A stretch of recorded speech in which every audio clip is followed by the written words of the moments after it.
another episode of Play Cool Songs. Today we're going to check out a Trombone Shorty tune called Dumaine Street. The band I play with are just rehearsing some of our forgotten repertoire for our next run of gigs. And I was looking at this one last night and just thought, yeah man, what a cool tune. There's a lot of great stuff in there. It's just a short and sweet kind of rock and roll, funky instrumental. I'll post a couple of links in the description, but I've mainly been working off the live recording, where there's a great vid on the tubes, which I used as my reference point for this. And it's just got some good stuff in there in terms of rhythm guitar, kind of switching between sounds with your pedal board, and yeah, what we can do in the solo section. So we're in the key of E flat minor 7. And you know, playing with horn sections is going to take you to the flat keys, which often guitar players avoid or aren't as experienced within. But I know over time, just kind of playing with horn sections, it's taken me into murky waters around E flat, D flat, B flat, A flat.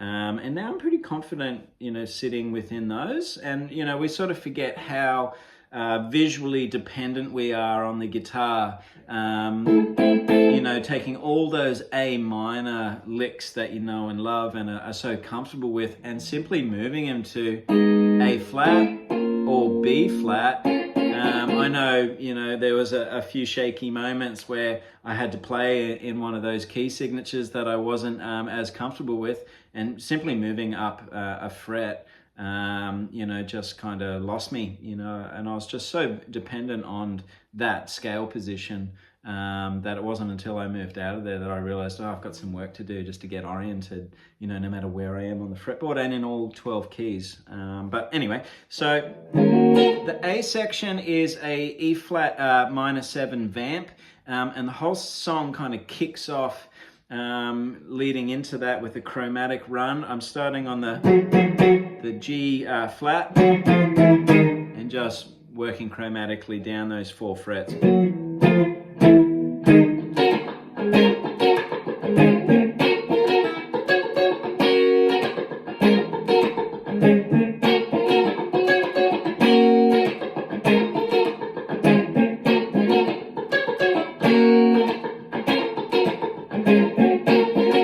So that octave shape to start with is, you know, 2 frets over, 2 strings down. And there's my octave. And that was kind of a nice way to show students, you know, where, you know, notes are located and just kind of get, you know, used to the notes on the fretboard. And now I'm muting that string in between just to give me that straight octave, okay? Another thing I'd like to mention when we get to the chord shape is thinking of breaking your larger chord shapes down into fragments or partial chords, and I do that all the time. You don't have to hit every string and every note with each strum, and so I'm kind of just breaking things up into the, you know, top 3 strings and bottom 3 strings. And I kind of think of it as kick and snare in a way, and there might be some overlap, and I'm certainly not very accurate with all of that, but it's just bringing out the high and low of the chord, letting the bass notes kind of run through while I concentrate the rest of my strumming pattern, up top, that kind of thing. So it's something to really experiment and investigate with the right hand. You know, I will do it with humble open chords as much as I do it with the funky stuff. I'll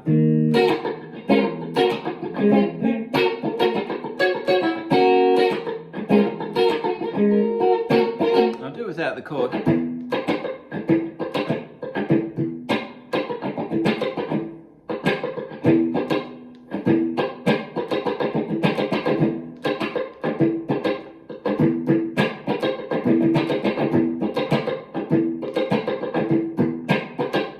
So you can kind of hear the fundamental rhythmic figure within that chord, I think, there. And that's kind of a good thing to do. Sometimes just, you know, not playing anything with the left hand and just kind of...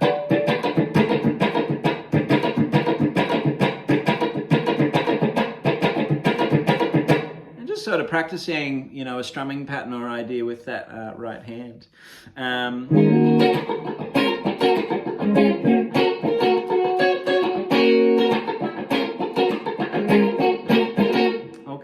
Now we get to the B section, which is where I'm going to kick in some overdrive.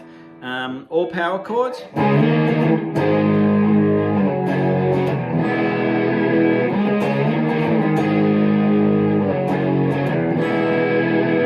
I'm going to hit 4 of those. So I'm kind of moving from the D flat to the E flat. I'm just using 2-note power chords here. Okay. To A flat, G flat, and interestingly, an open E. And that's kind of opening up this Phrygian mode, sort of this exotic flat 2 sort of sound.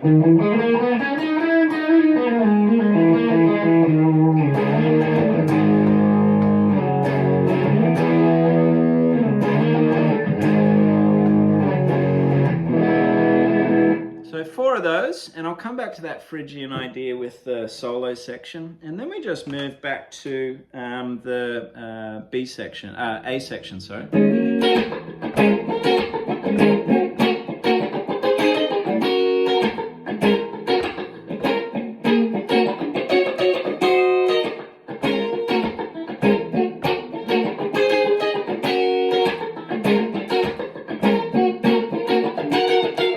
Now, I'm not playing that the same as I did the first time, and that's not how it is on the recording, but this is what I might do, you know, to freestyle my rhythm guitar on the night.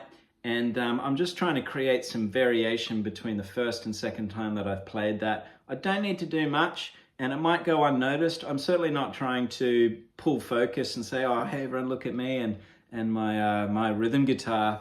It's more about just trying to create some interest, you know, and keep some forward momentum with the song and some variation. So in doing that, I'm kind of sticking to the original.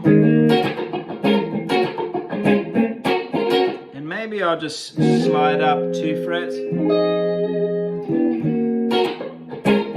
And then move back down for the next one. Or maybe I'll sort of do that Prince Mark Lethierry thing.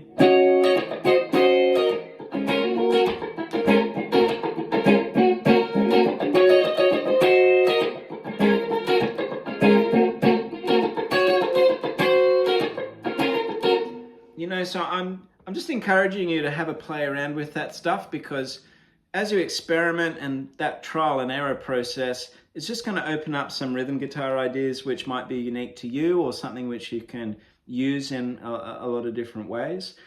So yeah, I'm not trying to be too busy or say, hey, everyone, look at me. It's more about just kind of creating some variation and interest as I go through.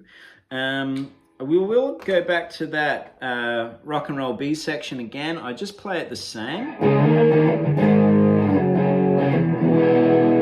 So I'm going to run through 4 of those, and then at the end I get this kind of segue.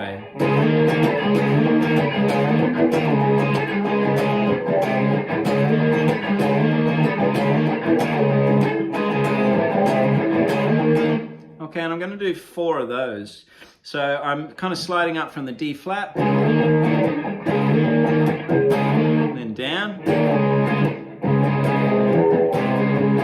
and I'm just moving that first finger from the D flat to the C natural, keeping the pinky there. And what that's doing is changing it from a D flat power chord to essentially an A flat power chord, but I've got, you know, a 3rd in the bass instead. So rather than me hitting A flat, I'm just kind of hitting a you know, A flat inversion.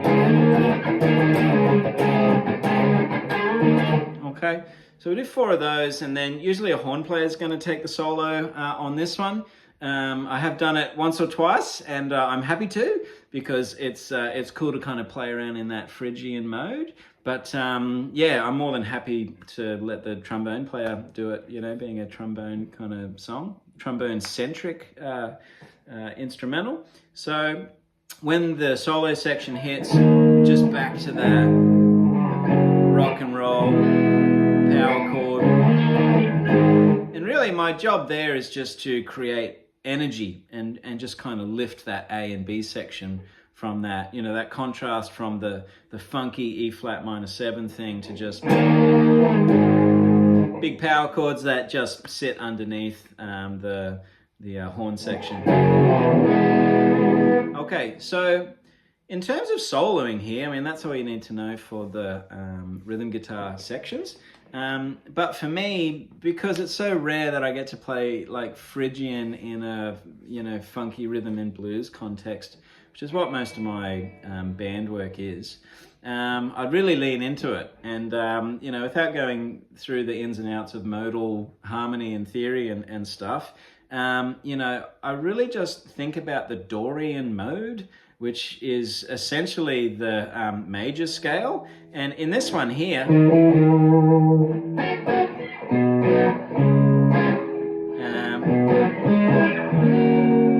I'm kind of just playing B flat major, which sounds very B if there's a B chord underneath it. But if there's an E flat minor 7 chord going and I play the B major scale, and I'm kind of thinking about E flat to E flat within that scale, now I'm unlocking that Phrygian kind of flavor. So I'd be trying to overlap my blues licks with that Phrygian kind of thing. And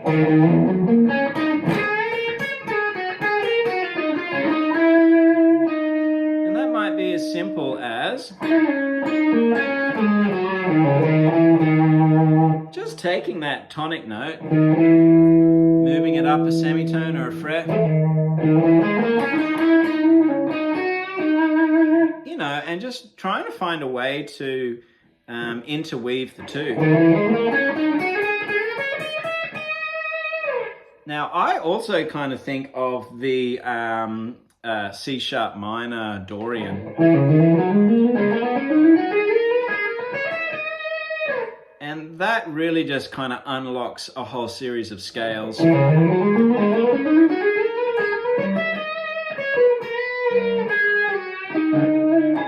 then I might just try and land it with a blues lick or something.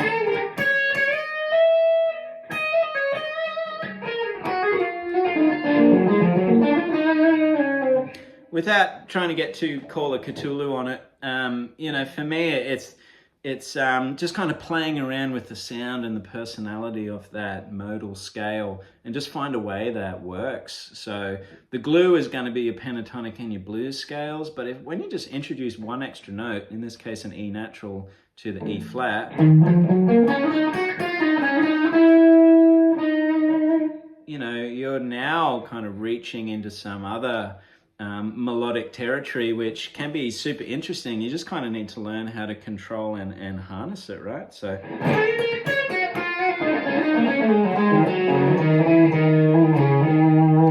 right, so that's kind of where I would go with it over that progression.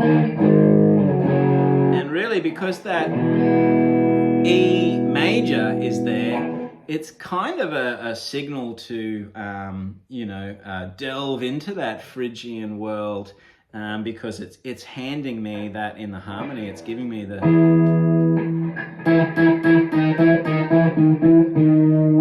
It's giving me that flat 9 kind of thing.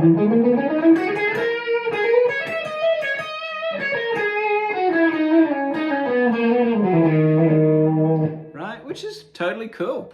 I just need to find a way to incorporate that into my phrasing and my soloing. So anyway, that's it. Dumaine Street.